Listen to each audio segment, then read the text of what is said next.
तो इसके पश्चात हमें जो तीसरी अवधारणा प्राप्त हुई वह हुई लुईस की अम्ल क्षार की अवधारणा।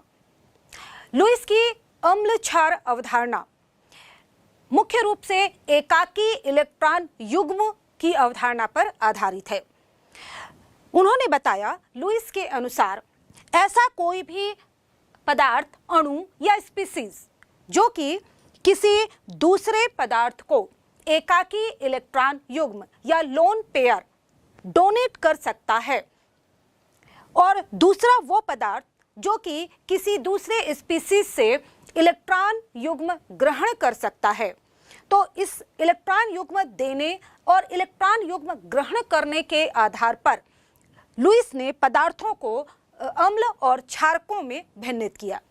तो लुईस के अनुसार अम्ल वे पदार्थ होंगे जो कि इलेक्ट्रॉन युग्म ग्रहण करने की प्रवृत्ति रखते हैं। दूसरी ओर लुईस के अनुसार क्षारक वे पदार्थ होंगे जो इलेक्ट्रॉन युग्म त्यागने की प्रवृत्ति या दान करने की प्रवृत्ति रखते हैं। उदाहरण के लिए हम यहाँ पर फिर से एक उदाहरण लेते हैं। यहाँ पर हमने लिया है अमोनिया NH3, और हम जानते हैं कि अमोनिया के नाइट्रोजन में एक लोन पेयर उपस्थित होता है।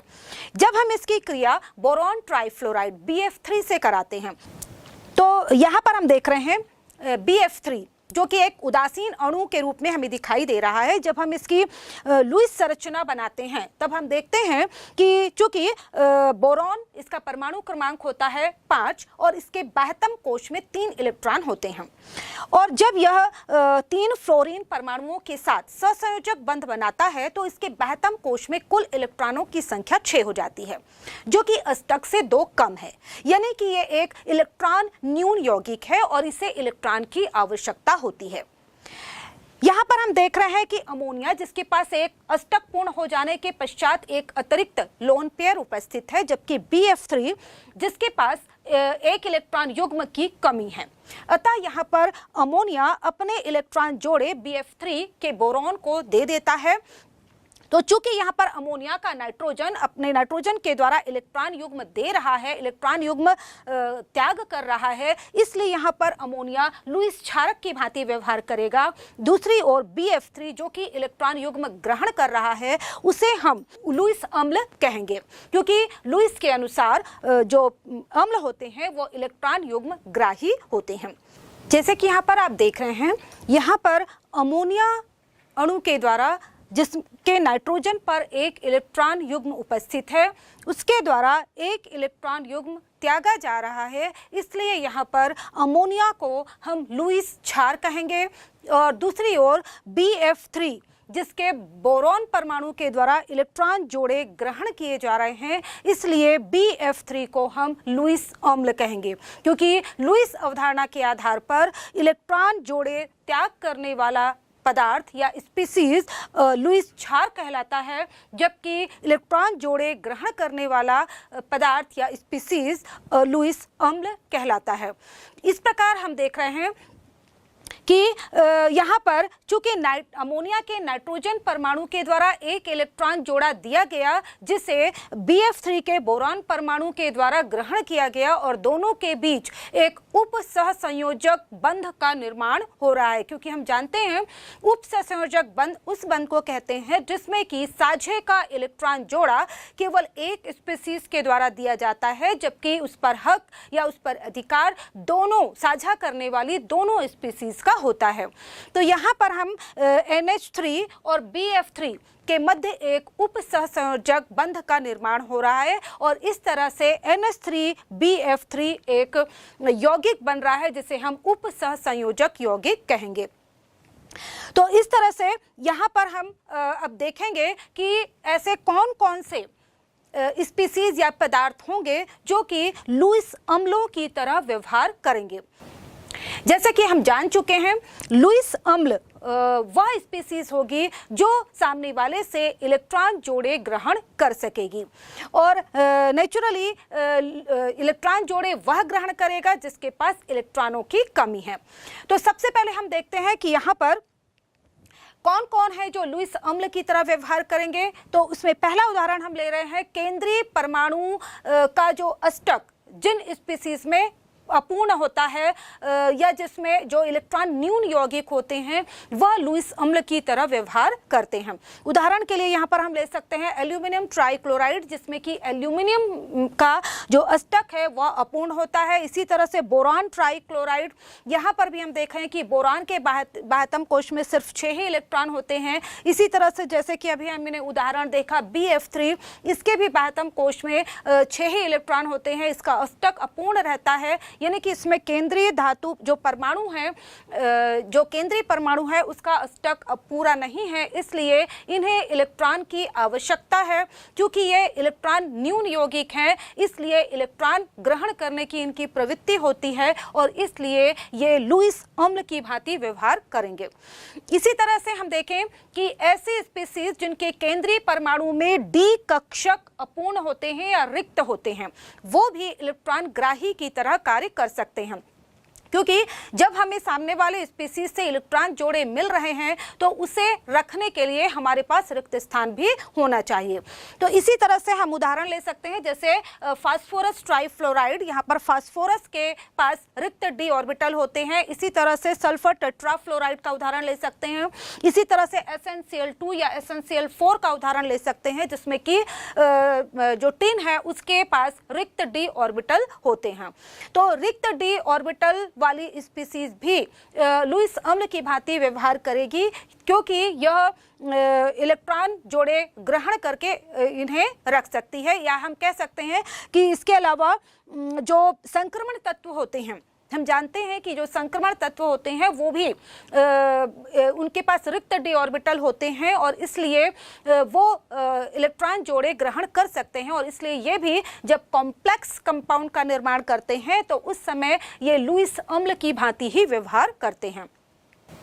इसके बाद तीसरा उदाहरण हम ऐसे आयनों का लेंगे, ऐसे आयन जिनमें कि रिक्त कक्षक उपस्थित होते हैं, ऐसे धन आयन जिनमें कि रिक्त कक्षक पाए जाते हैं।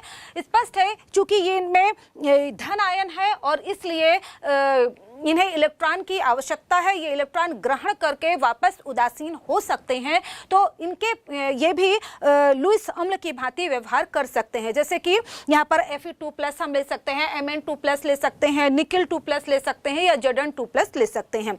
ये जो संक्रमण तत्व हैं ये इनके पास जब ये आयन अवस्था में होते हैं तो इनके पास रिक्त D ऑर्बिटल होते हैं और इसलिए जैसे कि यहाँ पर हम जिंक की विशेष बात करेंगे, जिंक जो तत्व है उसके सामान्य अवस्था में D ऑर्बिटल पूर्ण होते हैं, लेकिन जब यह 2+ आयन बना लेता है उस स्थिति में इसके पास रिक्त ऑर्बिटल हो जाता है और उस स्थिति में यह इलेक्ट्रॉन ग्रहण करने की प्रवृत्ति रखता है और इस तरह यह लुईस अम्ल की भांति व्यवहार करेगा। इसी तरह से कुछ सरल धनायन उदाहरण के रूप में हम ले सकते हैं, जैसे कि कार्बोकेटायन जो ऑर्गेनिक कंपाउंड होते हैं उनमें यदि कार्बन पर पॉजिटिव चार्ज होता है तो इसकी प्रवृत्ति इलेक्ट्रॉन ग्रहण करने की होती है, तो उस समय यह भी लुईस अम्ल की भांति व्यवहार कर सकता है। इसी तरह से NO2+ आयन, क्योंकि यहाँ पर भी पॉजिटिव चार्ज है और इसकी प्रवृत्ति भी इलेक्ट्रॉन ग्रहण करने की होगी। इसी तरह से हम जानते हैं NH4+ यानी कि अमोनियम आयन, इसमें भी इलेक्ट्रॉन की कमी है और यह इलेक्ट्रॉन जोड़े ग्रहण कर सकती हैं और इस तरह यह भी लुईस अम्ल की भांति व्यवहार करेंगे। तो इस तरह से हमने देखा कि अलग अलग प्रकार की स्पीसीज हैं जिनकी प्रवृत्ति इलेक्ट्रॉन जोड़े ग्रहण करने की होती है, वो लुईस अम्ल की भांति व्यवहार करेंगे। इसी तरह से आइए अब कुछ उदाहरण हम देखते हैं ऐसी स्पीसीज की जो लुईस क्षारकों की भांति व्यवहार कर सकती हैं। उदाहरण के लिए हमने जैसे कि पहले पढ़ा कि ऐसी कोई भी स्पीसीज जिसके पास एकाकी इलेक्ट्रॉन युग्म है, लोन पेयर ऑफ इलेक्ट्रॉन है और वह दूसरे सामने वाले स्पीसीज को वह इलेक्ट्रॉन जोड़े दान कर सकती है, तो वह लुईस क्षार की भांति व्यवहार करेगी। उदाहरण के लिए यहाँ पर हम ले सकते हैं RNH2, यहाँ पर नाइट्रोजन के पास लोन पेयर होगा। इसी तरह से हम ROH यानी कि अल्कोहल का उदाहरण ले सकते हैं जिसमें कि ऑक्सीजन के पास 2 लोन पेयर होते हैं। इसी तरह से हम ईथर का उदाहरण ले सकते हैं जैसे कि ROR, यहाँ पर भी ऑक्सीजन के पास 2 लोन पेयर होते हैं। इसी तरह से यूनिवर्सल विलायक यानी कि जल, जिसके ऑक्सीजन पर भी 2 लोन पेयर होते हैं और इसी तरह से अमोनिया NH3 जिसके नाइट्रोजन पर 1 लोन पेयर उपस्थित होता है और इनकी प्रवृत्ति इलेक्ट्रॉन जोड़े त्यागने की होती है और इसलिए ये लुईस क्षार की भांति व्यवहार करेंगे। इसी तरह से हम ले सकते हैं कुछ ऋण आयन, सिंपल ऋण आयन, क्योंकि हम जानते हैं किसी भी उदासीन परमाणु पे ऋण आयन तब आता है जब उसके पास अतिरिक्त इलेक्ट्रॉन आ जाते हैं। तो इनकी प्रवृत्ति भी इलेक्ट्रॉन त्यागने की हो जाती है और इसलिए भी ये भी लुईस क्षार की भांति व्यवहार करेंगे। उदाहरण के लिए हम ले सकते हैं जैसे Cl minus, F minus, I minus, Cn minus या फिर हाइड्रोक्सिल आयन OH माइनस। इसी तरह से कुछ स्पीसीज जिनमें की द्विबंध या त्रिबंध पाए जाते हैं, या हम कह सकते हैं जिनमें बहुबंध पाए जाते हैं। अब हम ये जानते हैं कि जिनमें बहुबंध होता है उसमें मान लीजिए दो बंध हैं, तो दो बंध में एक ही सिग्मा बंध होता है जो कि मजबूत बंध होता है, लेकिन दूसरा बंध पाई बंध होता है। और पाई बंध में जो इलेक्ट्रॉन होते हैं वो लूजली फिटेड होते हैं, लूजली बंधे हुए होते हैं और आसानी से ये देने के लिए स्वतंत्र मुक्त हो सकते हैं।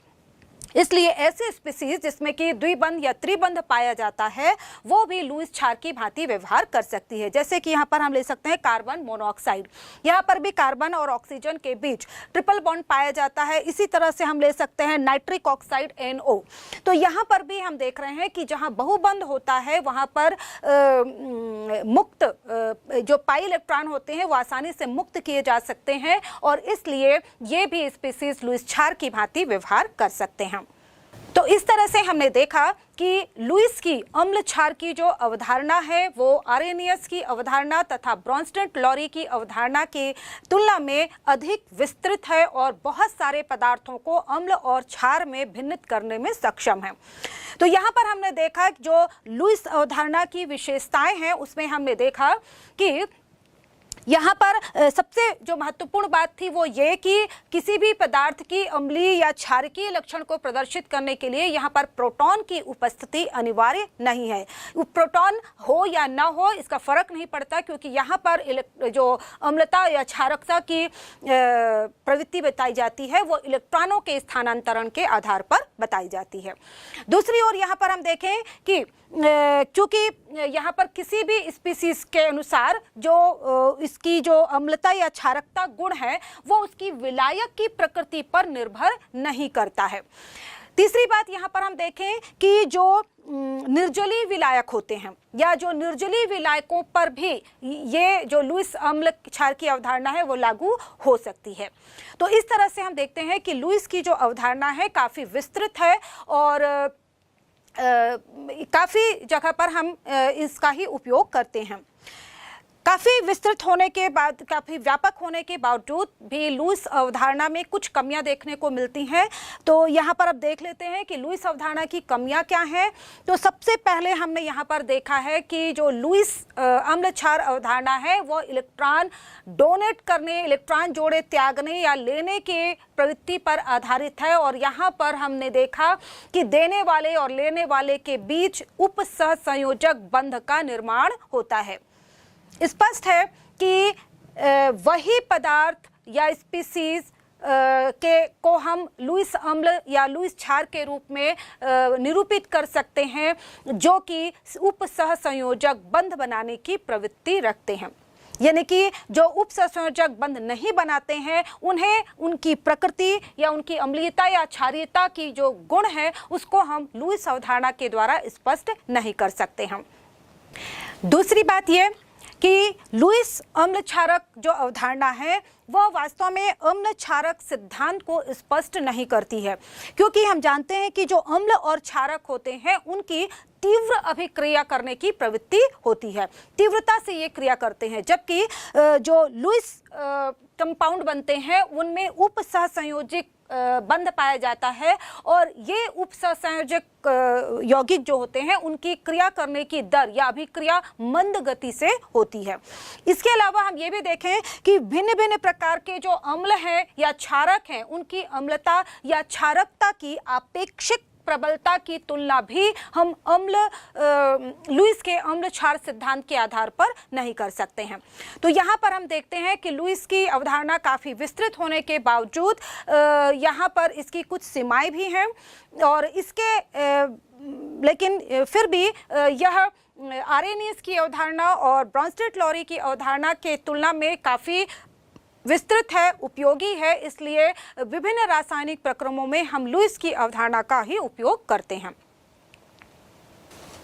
अम्लों तथा क्षारकों की विभिन्न अवधारणाओं को समझने के पश्चात आइए अब हम जानते हैं कि अम्लों एवं क्षारकों का आयनन किस प्रकार से होता है, या हम ये कहें कि इनकी प्रबलता की तुलना हम किस प्रकार से कर सकते हैं। यहाँ पर हम बता दें कि चूंकि बहुत सी रासायनिक अभिक्रियाएं तथा सभी जैविक अभिक्रियाएं जलीय माध्यम में होती हैं, अतः अम्लों या क्षारकों की आयनन की प्रक्रिया या क्षमता को समझने के लिए हम आरएनएस की अवधारणा को लेंगे, क्योंकि आरएनएस की अवधारणा जलीय माध्यम में प्रोटॉन त्यागने या हाइड्रोक्सिल आयनों के त्यागने पर आधारित है। तो सबसे पहले हम जानते हैं अम्लों की प्रबलता। हम यहाँ पर बता दें कि किसी भी अम्ल की प्रबलता उसके द्वारा प्रोटॉन त्यागने की क्षमता पर आधारित होती है। कोई भी अम्ल का जब हम जल में विलयन बनाते हैं तो उसके द्वारा प्रोटॉन त्यागे जाते हैं। कौन अम्ल कितनी अधिक मात्रा में प्रोटॉन त्यागेगा या विलयन में अधिक मात्रा में H+ आयन देगा, उसकी प्रबलता उतनी अधिक होगी। दूसरी भाषा में हम कह सकते हैं कि किसी भी अम्ल की आयनन की मात्रा जितनी अधिक होगी, और हम जानते हैं कि आयनन की मात्रा उसके हम अल्फा के द्वारा प्रदर्शित करते हैं, तो किसी भी अम्ल की आयनन की मात्रा जितनी अधिक होगी वह उतना प्रबल होगा।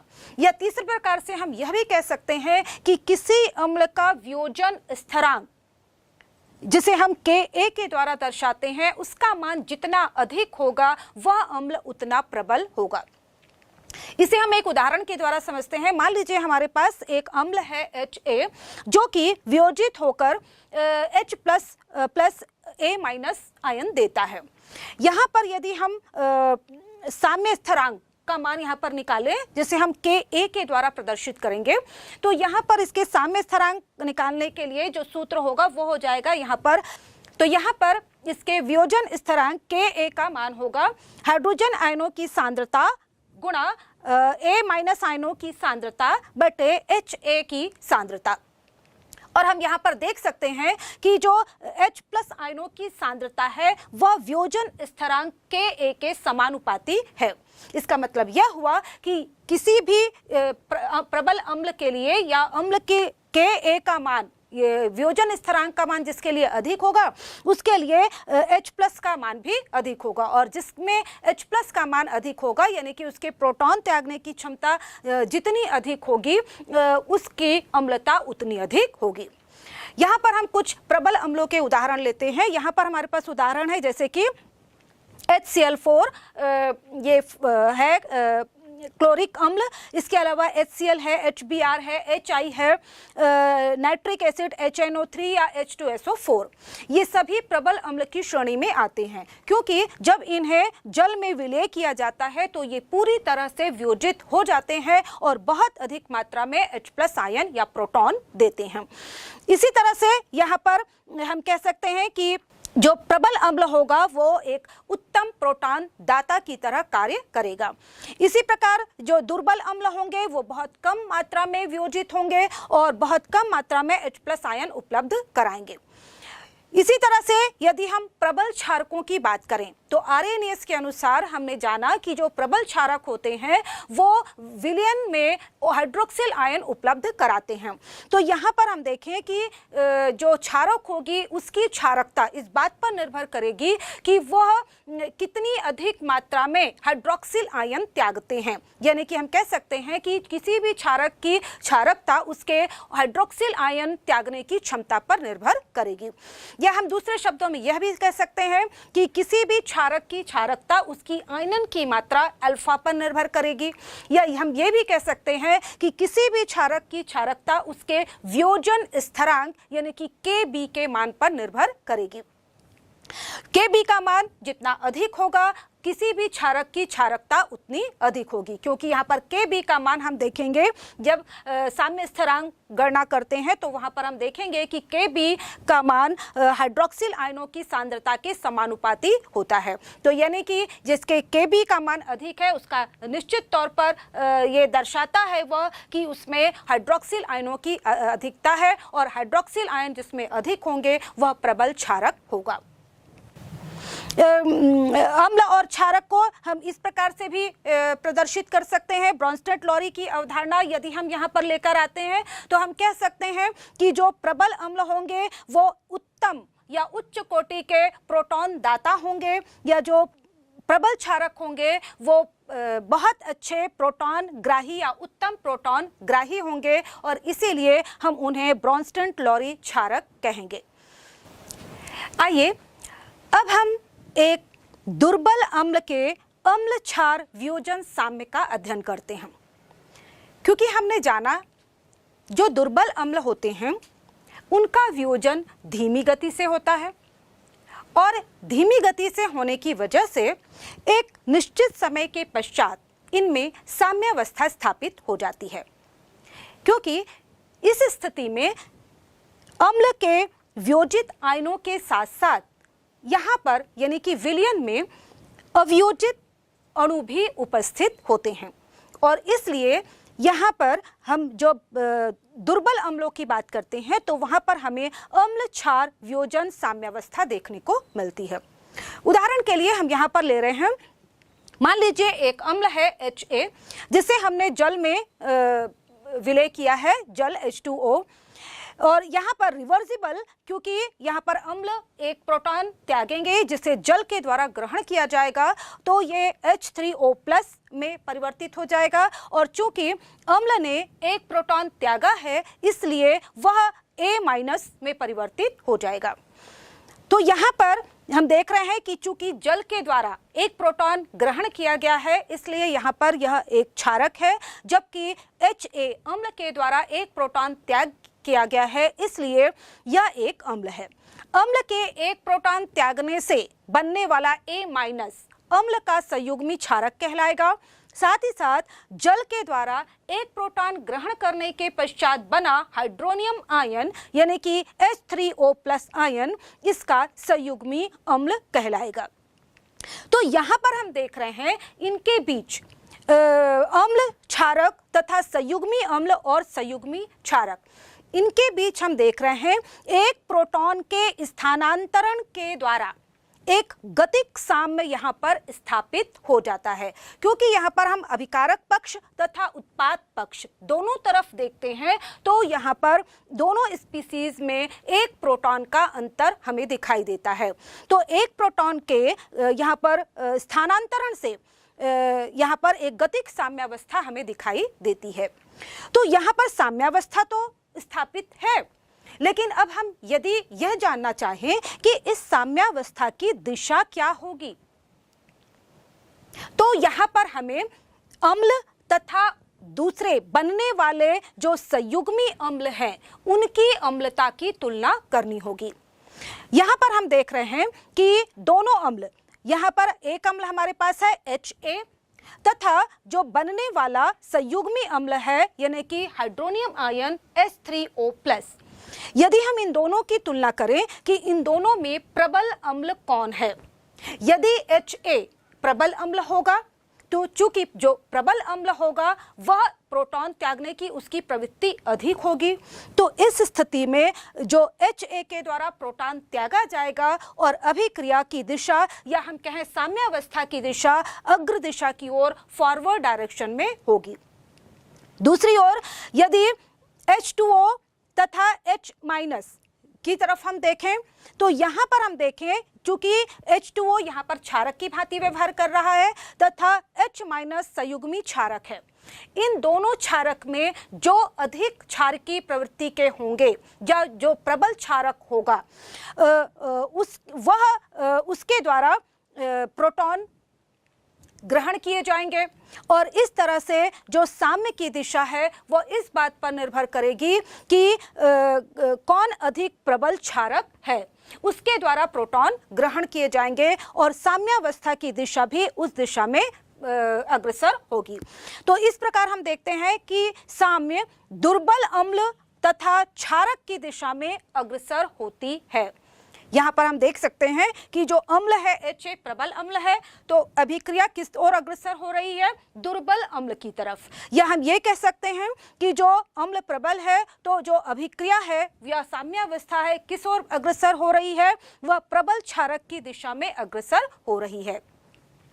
तो इस प्रकार हम देखते हैं कि बनने वाला जो अम्ल होगा या बनने वाला जो क्षार है या जो संयुग्मी अम्ल या संयुग्मी क्षार है, वह जो मुख्य अम्ल और क्षार है उनकी तुलना में प्रबल है या दुर्बल है, यह इस बात को निर्भर दर्शाएगा कि जो साम्यावस्था की दिशा है वह किस दिशा की ओर होगी। इस प्रकार हम देख सकते हैं प्रबल अम्ल होते हैं उनके द्वारा जो क्षारक बनते हैं वो दुर्बल क्षारक होते हैं, क्योंकि जो प्रबल अम्ल होते हैं पूरी तरह से आयनित हो जाते हैं और इसीलिए इनसे बनने वाला जो क्षार होता है वह दुर्बल क्षार होता है। तो यहाँ पर हम देख सकते हैं प्रबल अम्लों के संयुग्मी क्षारक हमेशा दुर्बल होते हैं। दूसरी ओर हम ये कह सकते हैं कि दुर्बल अम्लों के संयुग्मी क्षारक हमेशा प्रबल होते हैं। इसे हम उदाहरण के द्वारा भी समझ सकते हैं। यहाँ पर मान लीजिए हमारे पास प्रबल अम्ल है, यहाँ पर HClO4 जो कि एक प्रबल अम्ल है, जब इसमें से एक प्रोटॉन निकल जाएगा तो चूंकि ये प्रबल अम्ल है तो इससे बनने वाला जो संयुग्मी क्षारक होगा ClO4 माइनस, यह एक दुर्बल क्षारक होगा। इसी तरह से HCl जो कि प्रबल अम्ल है, इससे बनने वाला Cl माइनस दुर्बल क्षारक होगा। HI HBr ये भी प्रबल अम्ल है, इसलिए इनसे बनने वाले Br माइनस या H माइनस दुर्बल क्षारक होंगे। इसी तरह से HNO3 चूंकि प्रबल अम्ल है इसलिए इससे बनने वाला NO3 माइनस एक दुर्बल क्षारक होगा। इसी तरह से H2SO4 जो कि एक प्रबल अम्ल है और इससे बनने वाला जो क्षारक होगा वो SO4 नेगेटिव या SO4 माइनस या एक दुर्बल क्षारक होगा। तो यहाँ पर हम यदि हमें मुख्य अम्ल की प्रबलता पता हो तो हम ये जान सकते हैं कि जो साम्यावस्था है वह किस दिशा में अग्रसर होगी। इसी तरह से जहाँ पर हम कुछ दुर्बल अम्लों का उदाहरण लेते हैं, जैसे कि नाइट्रस अम्ल है, हाइड्रोजन फ्लोराइड है या फिर एसिटिक अम्ल है, इनके द्वारा प्रोटॉन त्यागने से के पश्चात जो बनने वाला जो संयुग्मी क्षारक होगा वो प्रबल क्षारक होता है। इसलिए दोनों अम्लों की तुलना करते समय हमें यहाँ पर ध्यान देना है कि जो मुख्य अम्ल है वह प्रबल है अथवा दुर्बल है, या फिर जो संयुग्मी अम्ल बनने वाले हैं वह प्रबल हैं अथवा दुर्बल हैं, क्योंकि इनके आधार पर ही जो साम्यावस्था की दिशा हमें ज्ञात होती है। क्योंकि साम्यावस्था की जो दिशा होती है वह प्रबल अम्ल से की ओर से दुर्बल अम्ल की ओर जाती है, क्योंकि प्रबल अम्ल प्रबल क्षार को प्रोटॉन डोनेट करते हैं। यहाँ पर हम एक बात और बता दें कि हमने यहाँ पर कहा कि किसी भी अम्ल की अम्लता उसके द्वारा त्यागे गए प्रोटॉनों की क्षमता, प्रोटॉनों की संख्या पर निर्भर करती है। तो यहाँ पर हम कुछ उदाहरण लेंगे, जैसे कि यहाँ पर एक क्षारकी अम्ल HCl है, द्विक्षारकी अम्ल H2SO4 है या त्रिक्षारकी अम्ल यहाँ पर फास्फोरिक अम्ल है।